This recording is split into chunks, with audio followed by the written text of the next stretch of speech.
Good morning. All right. Waking on up because it is Wonderful Winning Wednesday. Don't forget the Winning Wednesday in I your love spirit. them www.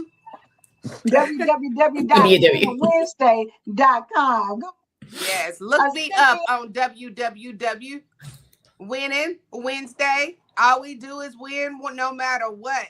No matter what. Good morning, Miss Phyllis. Good morning, Miss Patricia. Listen, get it in your spirit when you wake up. Baby, this is getting ready to be a winning day. And it doesn't have to be winning Wednesday. Every day should be a winning day. Every day should be in your spirit, baby. All I do is win, win, win, no matter what. No matter what. Let me share with y'all. Natashah, y'all would listen. Natashah, just gonna have to get used to it. We're just gonna be singing praises all the time because Natashah is just somebody bad girl. We were talking this morning, and I just hate to see. I hate that y'all don't get a part of that because we just had a very deep conversation, and Natashah just broke some things down about reconciling with her, which is your younger self. Before you can move forward, because you know how I was telling them that I'm doing a new anthology, so it's her, but it's unshakable, unbreakable, unstoppable. So she told me about a song called Unstoppable, and who was the artist? By Sia. So I said, tell me so we can listen to that. And oh, girl, I'm hollering because she about right. Cynthia Lewis said, "I see you, Natashah. See you tomorrow as well." Come on, Cynthia. Come on, Cynthia. Cynthia brought it out early. She brought it out early at the beginning of the show. And Cynthia, we usually try to slide that in midway. So come that midway show, and then let her get all excited. We are 3 minutes into the show, folks. 3 minutes into the show. Thanks a lot, Cynthia. Thanks. Wait for y'all to get to the end. Natashah, you coming back tomorrow? And then I'm gonna work on Thursday. It's an all-week show. Why not? It's my birthday, Natashah. It's my birthday. It's my birthday. You know you love me. I do. So I do love love you. There's my birthday. You're like me. Let me also put this out first because y'all know my girls laugh. They tell me I'm like a squirrel. I can be all over the place, but I love it because y'all can keep up.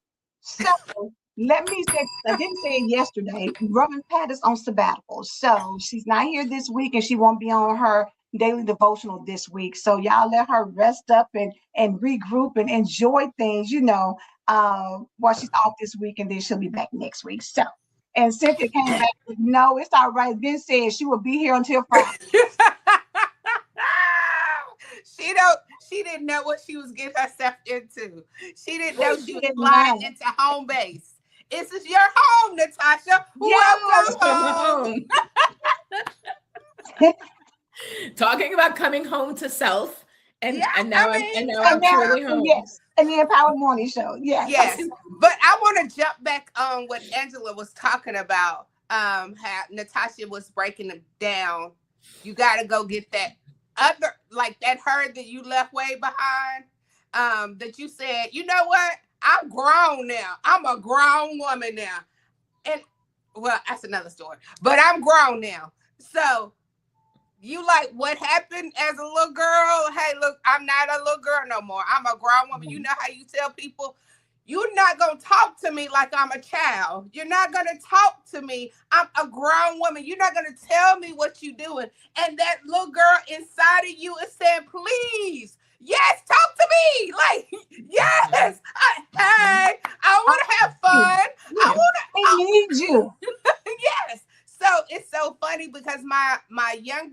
life, my name was Missy. And it's still, people apologize like, oh, I'm sorry. I know Missy is no longer your name. No, Missy is my forever name. Like, Missy, you never have to apologize for calling me Missy, because Missy lives within me. Me and that girl, we're together. But it was only into a session with Natashah that made me have to go and get this little girl, because I was like, but that little girl is broken. She went through so much trauma. Like, I finally have arrived that I can hold my head up. And now I have to go get her. And she was like, absolutely. We're going to go get her. And y'all, it was a real, like, she did a real homework assignment together. Like, it was a full episode, because nobody talks about the little girl. People just talk about, don't act like a little child. You're no longer a child. You're no longer a teenager. You're no longer in that living. You're a grown woman now. Every part of you is not a grown woman. I hate, every part of you has not arrived. Every part of you is still a childlike. It's still a little kid in you. You know, it's just like when you your first time getting on a roller coaster. As a grown woman, you act a donkey. Why? Because we forget about that little, and I'm glad we talked about the behind stage, because Natashah, why is it that people just drop it off? You know, we have these deep conversations this early in the morning. I'm not sure if everybody's ready for it. So I'm giving to I was going to say, I hope you have your tea, your coffee, your energy drink, whatever floats your boat.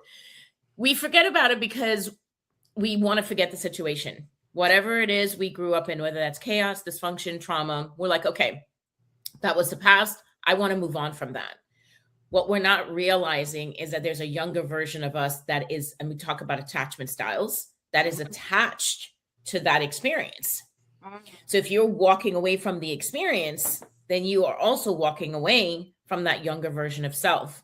One of the primal needs we talked about before, when we talked about food, shelter, love, and affection, we talked about nurturing, needing to be nurtured. And so the little girl, or little boy, right? We're not going to be gender specific here. When we were little and we experienced that trauma, we weren't told what to do and how to deal with ourselves, and no one nurtured us from the moment that we experienced that trauma, right? A lot of times people will tell you to forget about it. A lot of people will say, well, you just need to move on. That's behind us now. Or you yourself tell yourself, well, I need to keep this a secret. I don't want anybody to know about it. So let's just move on with life and almost pretend like it didn't happen, right? Which puts us in a state of denial. So we end up moving and leaving that little girl ignored, dismissed, and unnurtured. And so right there's a primal need that's not being met with that child. So now you grow up in age, you grow up in stature, you're moving along in life, but there's a younger version of you, as you refer to as her, right? That inner child that still needs that nurturing. She still needs someone. Kelly said, those dirty little secrets, right? That little girl holds on to that. So now have this visual. You have your adult self, and imagine a silhouette of your younger self within you. Wherever you go, there you are. So wherever you go, that younger version of you, her, is with you. So if she is not nurtured, if she is keeping those dirty secrets, if she is believing that she is ugly or she's unworthy or she's not unlovable, wouldn't her spirit, wouldn't who she is be a part of who you are as an adult? And isn't that going to come out sideways? Isn't that going to find us now behaving a certain way or talking a certain way, or maybe defending ourselves or pushing people away because we're like, we don't want anybody else to hurt us, right? And that's where the attachment stuff comes in, and how we attach unhealthy in relationships, because we're trying to protect her. But the way we're protecting her, we're keeping her caged and in a box, almost like in prison. And we too are trying to forget about her. right? We have to set her free. So a lot of the work that I do some shadow work and some inner child work, helping people go back. And we had done this, Dr. Sparkle, where I asked you to go back and get a picture of her. Mm-hmm. The reason why is you need to be able to see her. You need to be able to visualize her. You need to be able to connect with her. Now, something Rev Pat and I talked about the other day when we had a similar conversation. Not only do you need to go back and get her, you now need to let her get to know God. Mm-hmm. Because after what she's been through, she doesn't know God. She don't know God. She doesn't have a relationship with God the way that you do. So you could be going to church, you can be reading your Bible, you can be doing all the things, right? And that's great. But we're not teaching her to trust in God. We're not teaching her she doesn't need to be scared anymore. Yeah. We're not teaching her that she doesn't need to live in that fear. When you teach her, when you bring her to God, that's where you find wholeness within yourself. Mm-hmm. You have your younger you have your adult you, right? That mm-hmm. becomes whole. And now you can truly give all of yourself to God and let God do what he needs to do, which ties into Angela's anthology of her unstoppable, unshakable, unbreakable, unstoppable. Correct. Because now I'm letting God is driving me. You know, the younger me, he's nurturing the younger me, he's nurturing the adult me. Mm-hmm. And now I can truly live the life he wants me to live. Now I can truly be authentic. Now I can truly be me, flaws and all, because Dr. Sparkle, like you just said, when I connect with my younger self, I'm embracing her. I'm basically telling her it's okay what you've been through, but we don't live there anymore and we don't have to stay there anymore. Right? Yeah. It's time for us to, as I say, as you know, in the stories with Jesus, pick up your mat, let's walk. Yeah. Right? It's time for us to pick up your mat, leave the stuff behind, because and I don't, for anybody that's out there that's listening to this, please understand I'm not minimizing trauma. I understand that trauma is real. Unique to everyone. It's real. Mm-hmm. When I say leave it behind, understand that the experience is what you're leaving behind. And what we want to learn to do is not identify with the experience. That experience does not define you and who you are as a person. Yeah. Right. But when you go back and you get her, you can work together in trauma therapy or it's like that bond. Natashah, yes. It's funny that you're saying that because in just my daughter's birthday, my dad was looking at a video of Alicia dancing and singing, and he was just cheesing from ear to ear. Well, the little girl in me was just smiling because the little girl saw it as my daddy finally sees me now. So it was, and because of what you and I have done, I recognized the little girl, the little Missy that sit there and looked at her and was so excited about it. I told her, it's okay to be happy about this. Like, really be happy. Look, your dad sees you now. He's looking at you and he's proud of you. So, but without the exercises that we have done, I don't think I would have recognized that. I think it would have brought me to tears because I think I would have been like, how he's seeing her, but he never seen me. You know what I'm saying? I think I would have been in a defensive mode versus I was able to embrace it. And then, so fast forward after my birthday party, my dad called me and told me, I got the experience from the little girl. Then he told me how I'm one of God's greatest gifts. Amen. Wow. Amen. So but I still think it wouldn't have lined up the way it would have lined up if I wouldn't have let Missy, the little girl, enjoy the moment. So and then later in life, I got to enjoy the moment. So that's key. When you say let her, you gave her permission.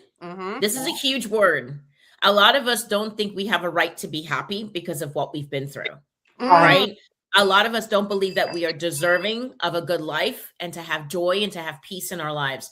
So we have to learn to give ourselves permission to feel. So you gave her permission to have joy, to experience that joy.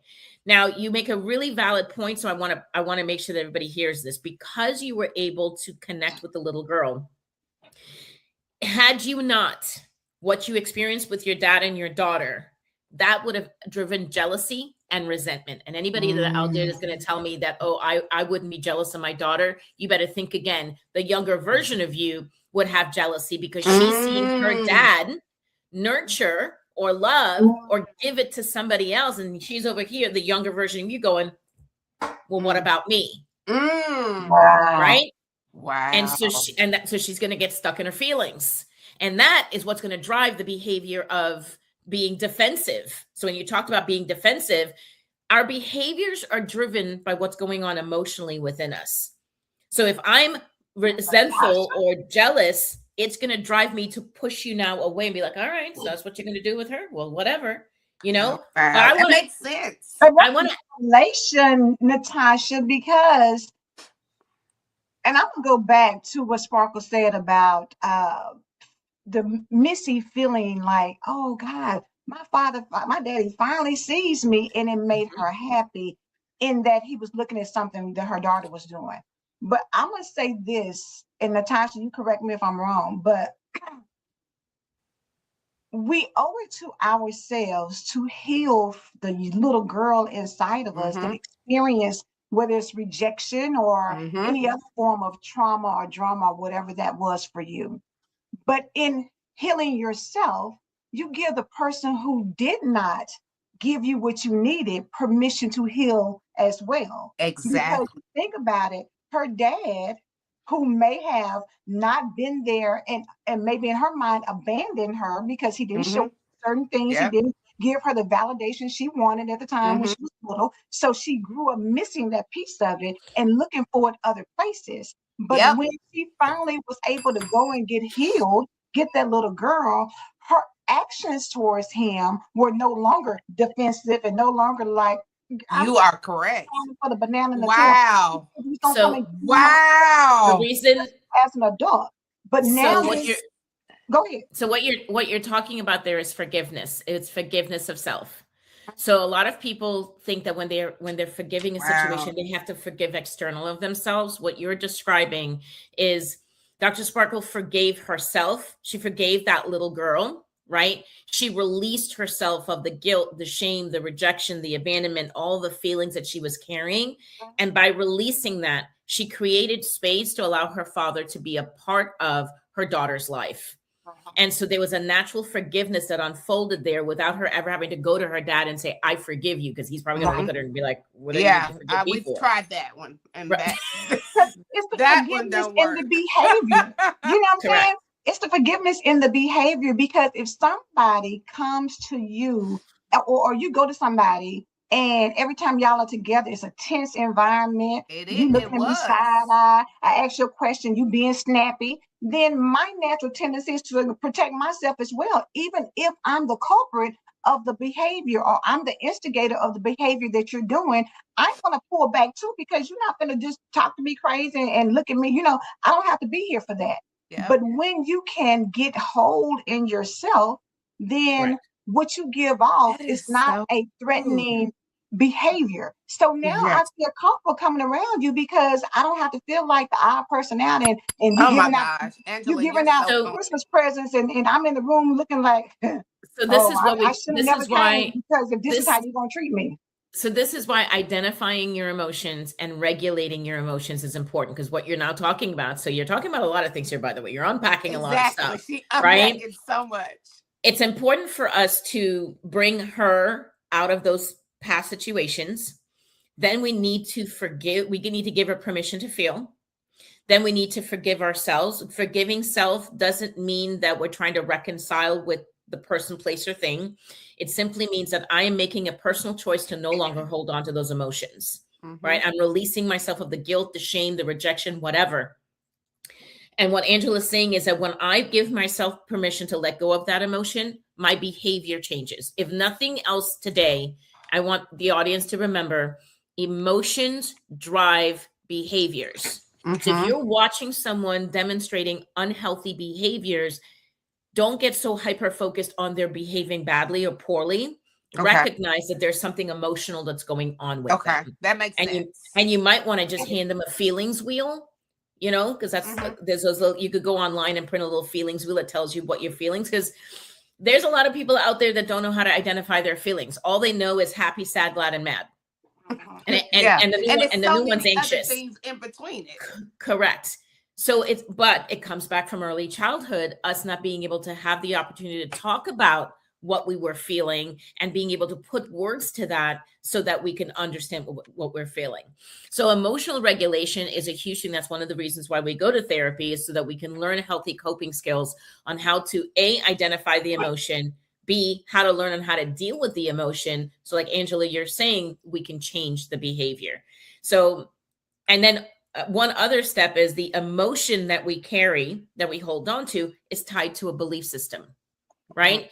If I believe after the experience, so I'm going to use Dr. Sparkle's dad as an example. If based on her past with her dad, she believed that she's not a good girl or she's not good enough, Not right? good.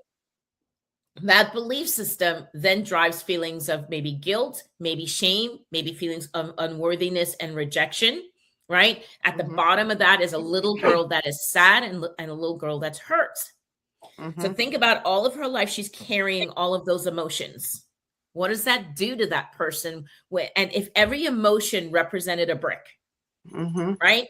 Think of all of that emotional weight, that emotional baggage that you're carrying. And when you don't know how to deal with that emotion, that's where now we get defensive, we get argumentative. This is where we could be really passive aggressive and or aggressive.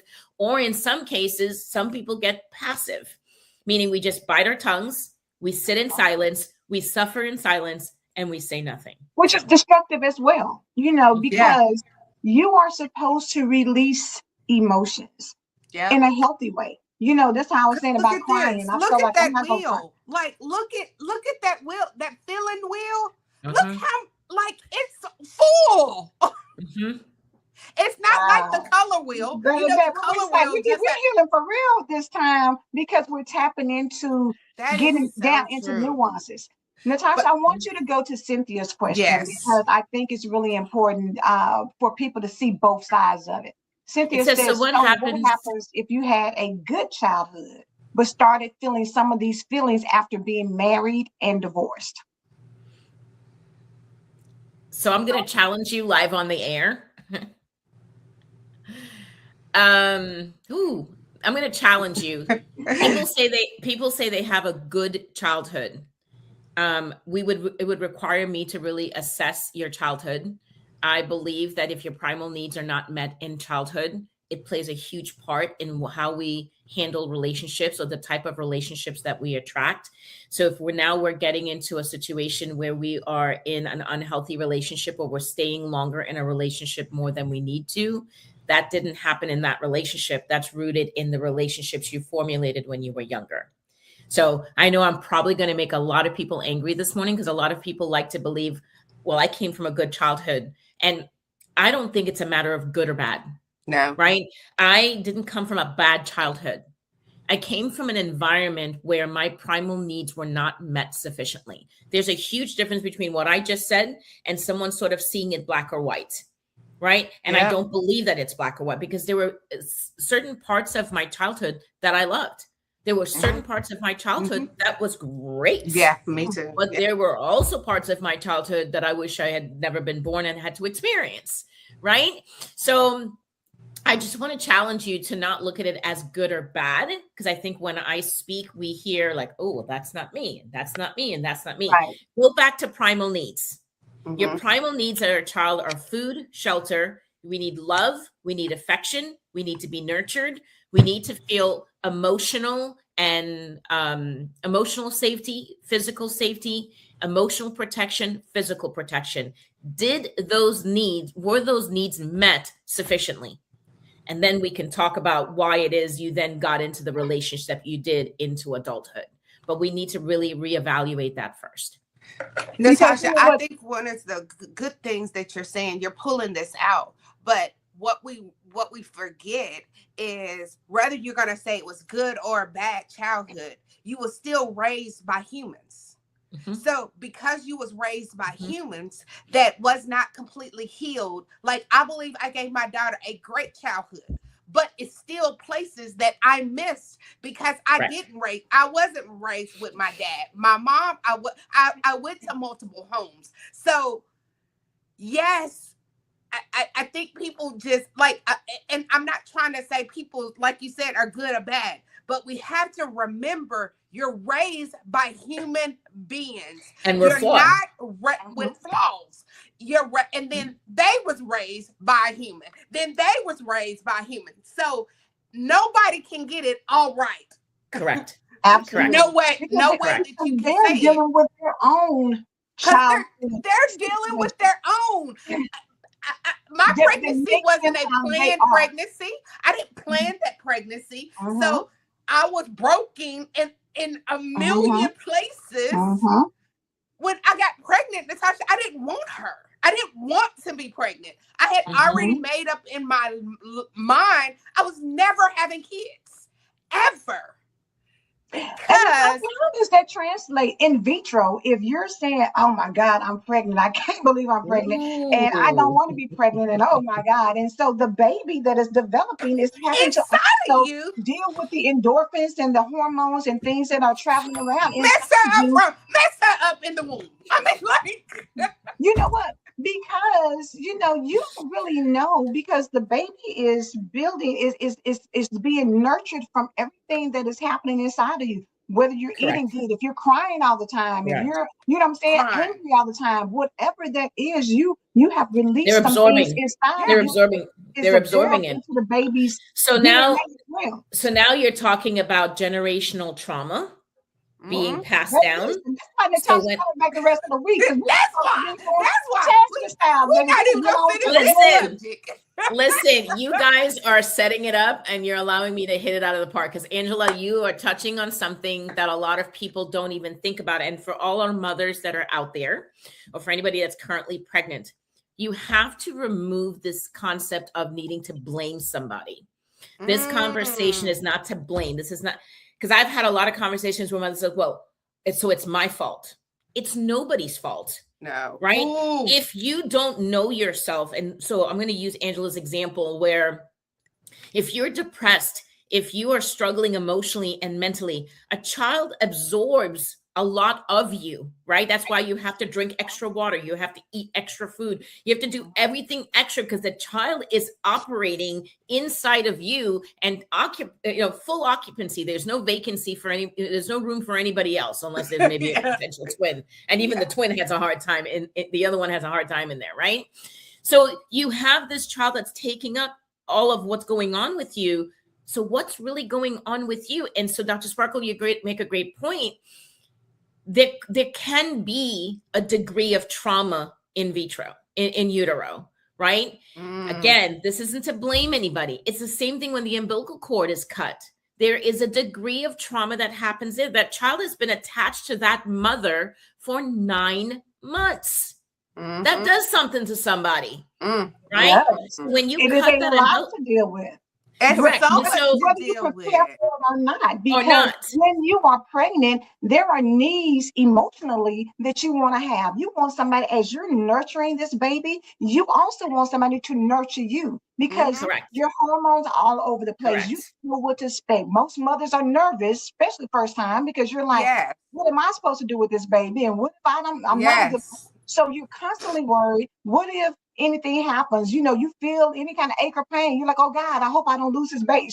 So you're at the hospital a million times. Something when you're pregnant, and whether you need a hug every day or somebody to reassure you every day, and you don't get that in turn also adds to, once the baby's here, you know how people go into postpartum depression because and mothers don't the most. Yep. Still now are thinking, am I worthy? Yes. Well, and a lot of times mothers don't want to attach to their babies. And again, that doesn't make the mom a bad person, but a lot of times they don't want to hold them. What is the number one thing the minute the umbilical cord is, when the umbilical cord is cut, they throw the child onto the mother? Why? To a connection. Correct. For that secure attachment. Right. And sometimes, depending upon what the mother's going through psychologically, it makes it very difficult for that connection to occur. And the next connection from that is the connection to the father. Now, one thing I want to toss in here is people who experience abandonment at birth. right? Children who are given up for adoption. I've worked with a lot of families who say, well, I've adopted them and I've had them since birth and I've been an amazing parent. First of all, we need to stop trying to, put ourselves up on a pedestal, because it has nothing to do with whether you're an amazing parent or not. The bottom line is that that child was taken, whether willingly or not willingly, from its birth mother. So even though the birth mother signed off for it, and even though the receiving parent is saying, everybody's in agreement that child's going to be in a better place, we're not denying any of that. But that child, I've seen it with a lot of people who battle with addiction and mental health issues. Their core issue is their belief of their separation from the person that gave birth to them. So there's a degree of trauma there that person needs to address. That is something that our society doesn't understand, that trauma it can be complex. It is very difficult. We've all experienced trauma on some level or another, and it does have an impact on the human body. It has an impact on the human mind. And if we keep thinking like we can just somehow get up and move on from it, you're sadly mistaken, because it's going to shape and impact the way you handle other relationships in the future. I'm surprised you said when I think about Cynthia and what she said about having a good childhood.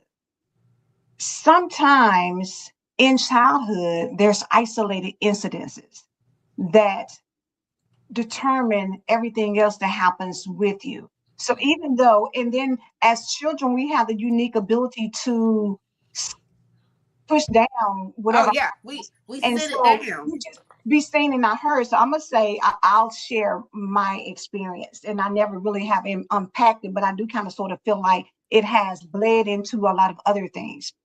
Maybe around 7, I want to say maybe 7 or 8, I guess maybe. I was riding a car. So my mom, my dad had been married before and had older children. Who's much older than my mom. I was happening to be riding the car with my sister and her daughter, and maybe somebody else, and they were having conversations. And so they were saying that, because people think that she, just because I blended in with the family, like I look like they could be my dad. You know what I'm saying? And so they made the comment of, and I was in my head thinking like, what are they talking about or whatever? But it came to the realization that that's not my biological father. Even though I had an amazing childhood, I had a great time.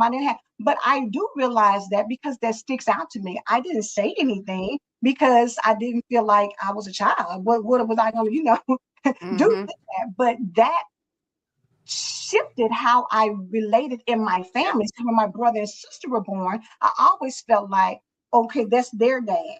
He didn't treat me any different. He loved me. He included me. There was nothing different, but I was different because I felt like, oh, I'm not entitled to that. I'm my dad. So because of that, I also had the realization that what I see and how I lined up with who he was when I thought he was my dad versus when I realized he wasn't, made me realize he's not who I thought he was from a child's perspective. So that transitions over to any other man that I meet. Are you who I think you are? You are. So there's a trust. Yes. Absolutely. So there's a trust issue there. Thank you. Even though I had a great childhood, even though I love my mom, my mom had cancer when I was in college. She had breast cancer. And I think that was the first time I ever questioned who's my father, because I didn't know if she would survive that or not. But at the same time, I decided not to pursue ancestry.com to find out anything more, because I felt like my mom and I had the best relationship ever. Let me also say today is her birthday. So happy birthday. Happy birthday.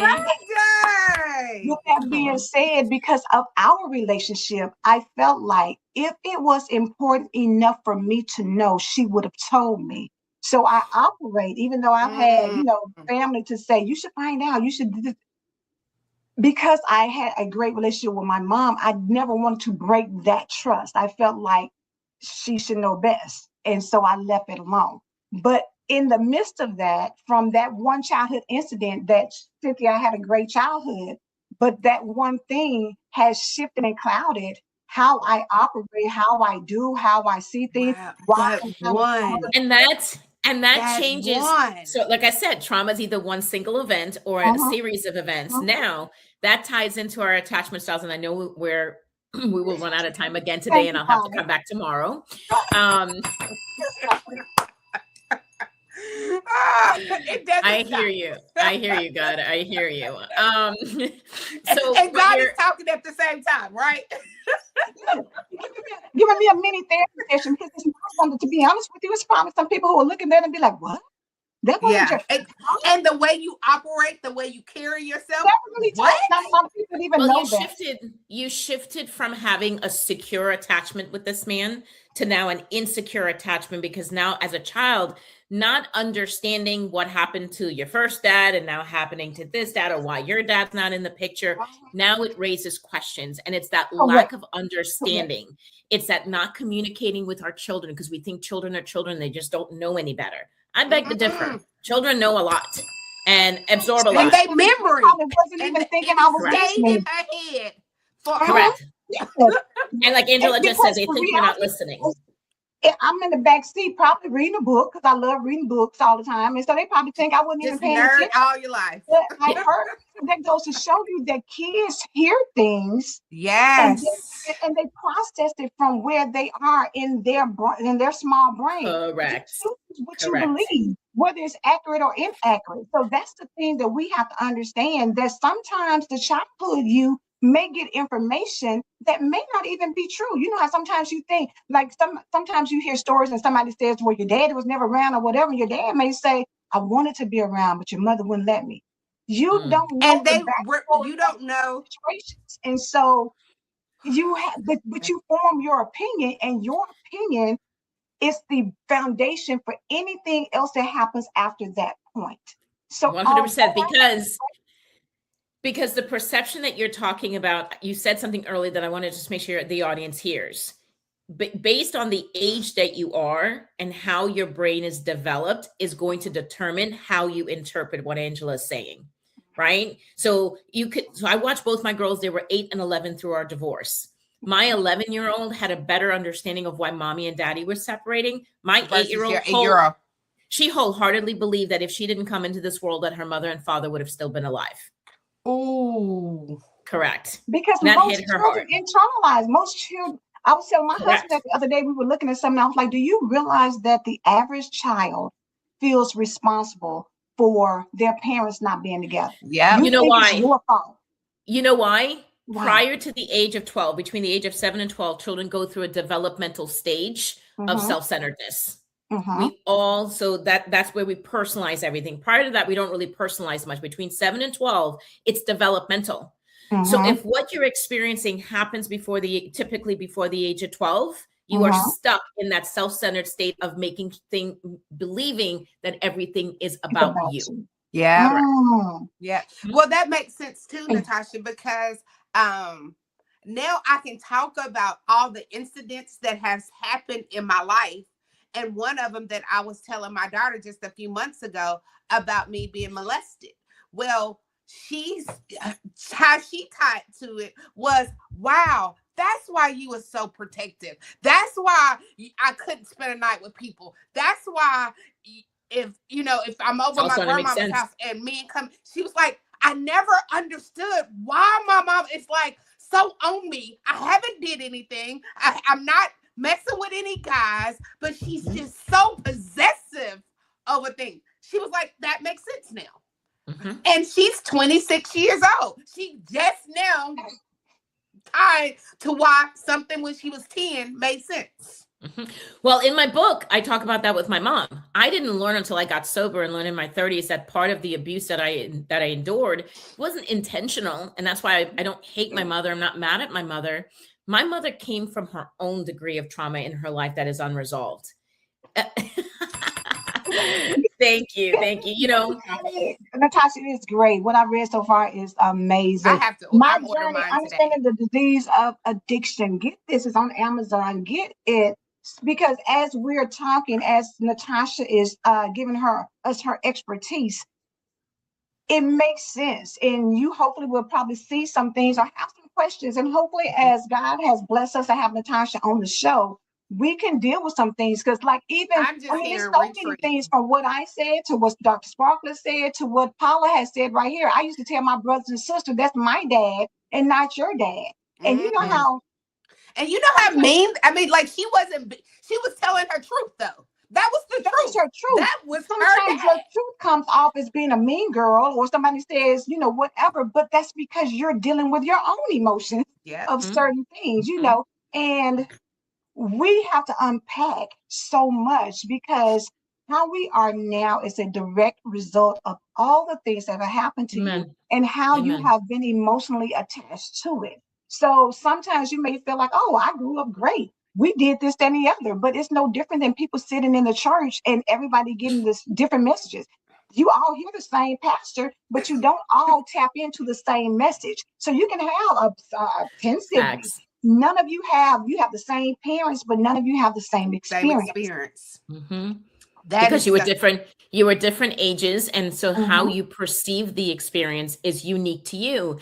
And a lot of times you see a lot of sibling rivalry because they're upset. Well, why don't you see it my way? And what do you mean you uh-huh. didn't see that? What do you mean you didn't Or that experience You they that? was have, in the And same they house. have, I don't we understand. have We was in the that same house. what do But you mean and that? everybody Mhm. takes it different. But before we leave, Natashah, I mean, I'm always grateful. You know how grateful I am that you had me go back and get Missy. But the beauty thing that I love about it is even the way I operate in relationships. Like, guys don't like this version because both of us are together, but they Mhm. love that. Like, I had men my birthday, I would have had like 3 trips lined up.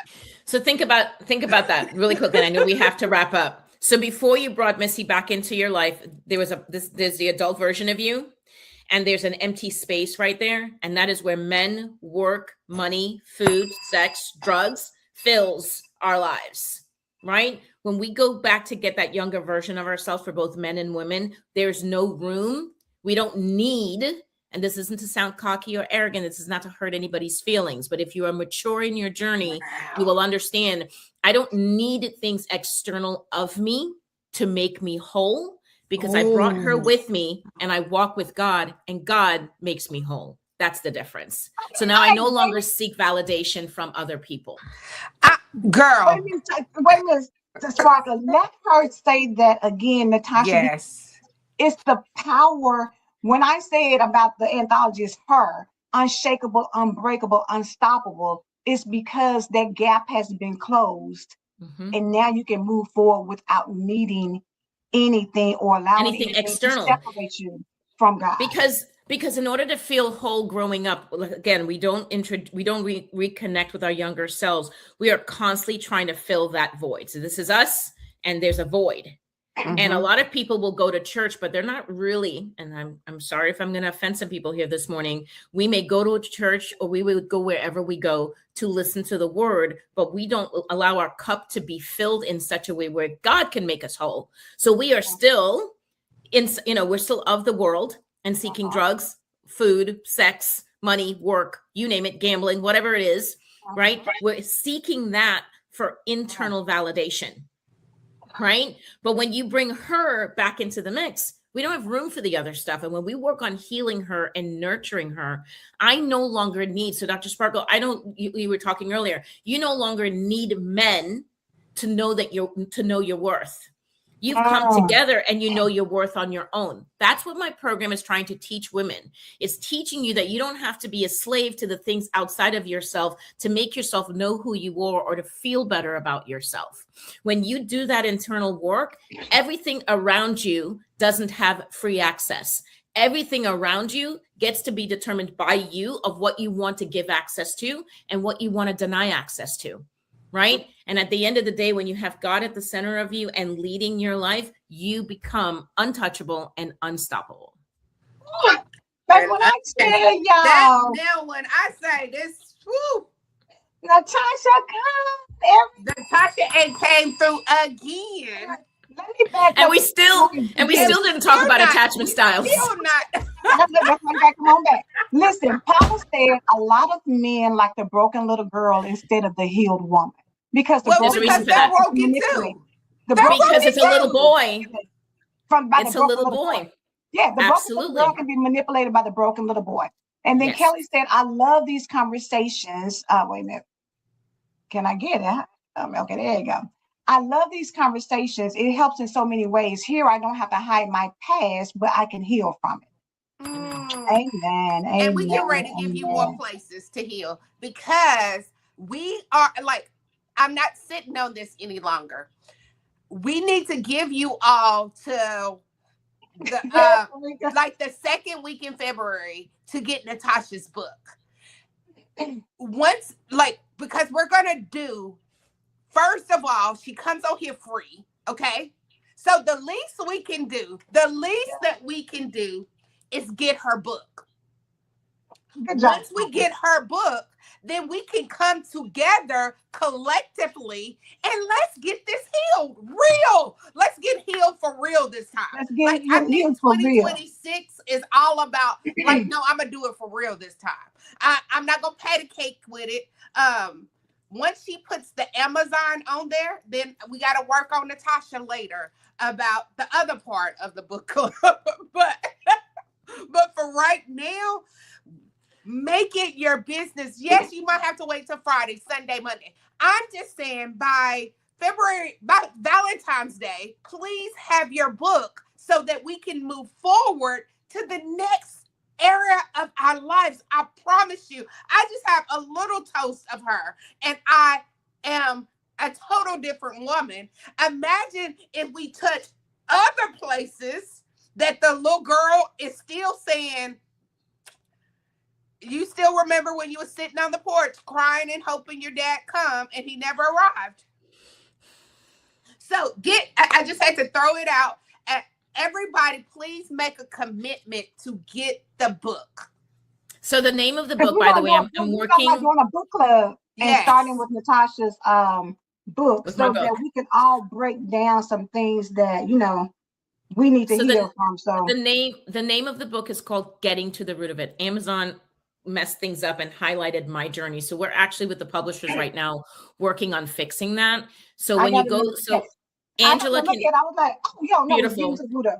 Thank you, Angela. And Angela can always give you guys the link. It's easier because for whatever reason they highlighted my journey. So when people go on Amazon and type in my journey, they're like, I can't find your book. And I'm like, because that's not the name of the book. But we love Amazon. They're wonderful. They're beautiful. Thank you for publishing my book. So just want to let everybody know it's called Getting to the Root of It. Getting to the root of it. Yes. I looking forward to tomorrow because we haven't even touched, like, my apology. I was not trying to make it about me or my story. I just knew you did a work on No, it. I think I appreciate that, but I think, a lot of what you've shared about your own experience and with Angela, that's what other women want to hear about, right? They want to know that other women have been through the journey. They want to know that, you've practiced, you've experienced what you're talking about, and they get to see the results in you. I mean, Angela and yourself and Rev Pat are successful women, not just because of what you do, but what you've been through and your ability to overcome. And it's not just saying, I believe in God. It's not just going to church. There is some inner work that we all must do. And like I said before on the last show, is don't be afraid of your healing. Your healing from the past is going to set you free. Right? So if you want emotional freedom, you've got to be willing to understand that there's a part of you that's missing. I've had a lot of people, I also go back, think about that house. Think about where that last time you saw that little girl, where you left her, and wherever you left her, you need to go make a U-turn and you need to go back and pick her up and go get her. Right? And bring her to what I refer to as emotional safety. Right? She needs to feel emotionally safe. And like you had said earlier, Dr. Sparkle, is giving her permission to feel her feelings. I tell clients all the time, you have a right to be angry. You have a right to feel whatever it is. Those are your feelings. Mm-hmm. What you want to learn is how do I channel those emotions in a way that is not self-destructive and or destructive to others. Right? So I could be angry, but I don't have to go out and get into a fight. I can find another way, like go to one of those break rooms or whatever and start breaking some stuff. I always tell people, go to, the dollar store or wherever, or not the dollar store, but go somewhere and buy like a cheap set of dishes and go in your backyard and break those things. You will feel so much better by being able to release that anger because you're human. Yeah. Right? So we need to remember that at the end of the day, we are all human beings. We are all flawed. And there are things in our past that we need to release in order for us to be able to move forward. So, And last, Natashah, will you tell them about, because all of us has been taught that it was somebody's fault, like that blame game. Like yeah. if you would just give them a little quick about, stop trying to figure out who to blame, because that's in divorces, that's in the job situations, that's in In kinship, all areas that's of our lives. all areas Yeah. So of our why, life. I guess the question I want to ask everybody is why do we have to blame somebody? Why does it have to be somebody's particular fault? Now, here's something that's really going to raise some alarms. The person who abused you were once abused. So I worked in sex crimes for a few years and worked with sex offenders. And while, I'm a overcomer and survivor of sexual assault, so I don't say this lightly, but everybody that offends was once offended, right? Hurt people, but I saw this the other day and I do agree with it. Heal people, heal people. They don't talk about that part right there, though. Correct. Right. So understanding that, there's no one to blame. I always say you don't know what you don't know. But when you do know, that is an opportunity to do something about it. So for all the generations before us, our parents, grandparents, great grandparents, and so on and so forth, they didn't know what they didn't know. But when you get educated, that's one of the reasons why, they say knowledge is power. Because when I become informed and I get educated, I have the power to choose. That is where God introduced choice into our lives. You get to choose if you're going to continue to live the way that you're living, or are you going to choose to live the way that I've called you to live? It's just that simple, right? So there is no fault. There is no blame. And for those of us, this is going to hurt a little bit. Very sorry. But if you guys want me to come back, I got to speak truth. Yes. You are personalizing what you're hearing. That means you're stuck in a self-centered mindset and you are personalizing what you're hearing. That's why you're feeling the need to blame yourself and or blame somebody else. Right? So there's something, I'm triggering something, I'm ruffling some feathers. And I always say that if I'm doing that, I'm doing my job. So if I've ruffled you this morning, that means there's something that we need to look at in the mirror. And I strongly suggest you call a professional and let that professional help walk you through whatever it is that you need to walk through. Call Natashah. Call Natashah, not whoever them other people are. I mean, call Natashah. Listen, to each his own. I love it and I appreciate it, but there are just some people in this world that are just not ready for the truth. Right. Some people still want to go to therapy and they kind of just want to sugarcoat things. And I'm going to be really, really honest with you. The name of the program is, it is what it is, and getting to the root of an issue.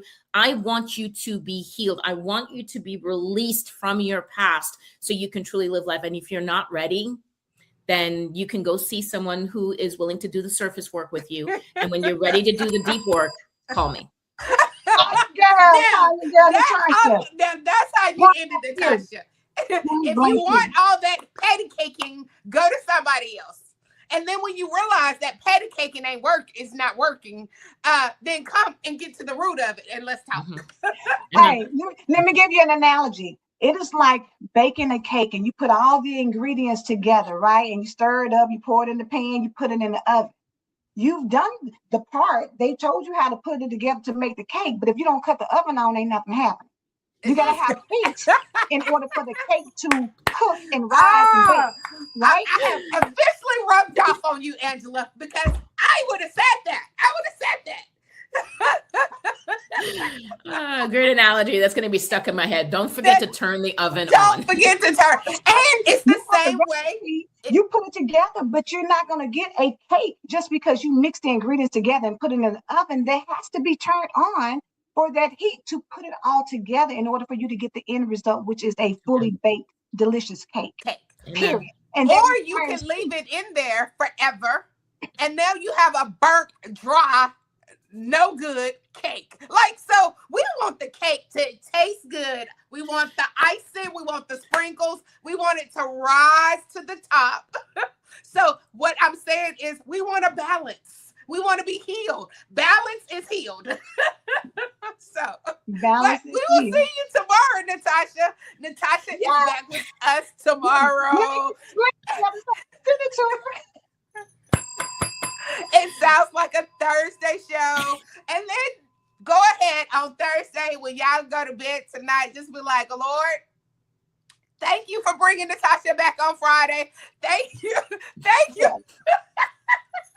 Well, I'm gonna because some things I'm gonna put this one on at 7 o'clock tonight as well, because some things require you to go back and dig deep, because the reality is what we're talking about, even though we laughing and cutting up in the midst of it, it's deep topics. It's really things that will change the trajectory of your life if you allow it. But the reality is you've got to sit down and realize when enough is enough, that I can't keep just staying status quo and not rocking the boat because somebody will find out some things about me that I've got to go back and deal with the ugly truth of what I've been pushing down all these years. You're with people who want to see you be better, who want to see you become the her or the him that God created. And if we can help close the gap in some way where that younger you and the adult that you are now can come and become one, so that nothing besides God will come in between that gap. There's no longer a gap. It is just all of you infusing, and it's you, yourself, and I with God. That's where we're trying to help you get to. And it's going to be hard. I can tell you, it's not a walk in the park. It's not a good feeling when you got to go back and look at, I don't really want to deal with this. I mean, I got a 6-figure job. I've got a husband and 2 kids. My house is fenced in. Exactly. Open the fence up and let's deal with the foolishness that's on the other side of the fence, so that what you're really doing now is really living. You think you're living, but when you heal, it's a whole. Just like how peace, you can't buy peace. When you get peace, you don't want to release peace. When you get joy, you don't want to release joy. When you get healed, you don't want to release healing. Let's do this for ourselves this year. Do it for you. And Angela, that's for real how I can be the author of I Am My Dream Come True. Like, I'm like, for real, when you get healed, you can talk like that. Because it's not a talk anymore. It's I know I am my dream come true. You're not talking no more. Before you used to say stuff like that and that you were just running off the mouth. But when you get it deep down inside of you, you just want to share to the whole world. Like, you can, girl, I don't care what you've been through. You can be your dream come true. Like, you really can. And you really can. You pay it forward. Yep. Okay. I believe God. Do y'all? Okay. Do you believe God? Do we believe? We believe God. This has been a phenomenal show, Natashah. Again, we pray blessings on top of blessings, that you had swimming blessings all over your life because of your unselfishness. Like, I could not call just a therapist and ask them to come on the Empower Morning Show. They're going to send me an invoice. I guarantee you an invoice is coming with, yes, I can do it, but this is what I'm probably going to charge you. So out of your heart, you show up for us. From your heart. And we love it. And we love you. Love it. But we will see you. To Natashah, we'll see you tomorrow. We will send you the link so that you can jump on tomorrow. That part. Have a blessed day. Love y'all. Bye, guys.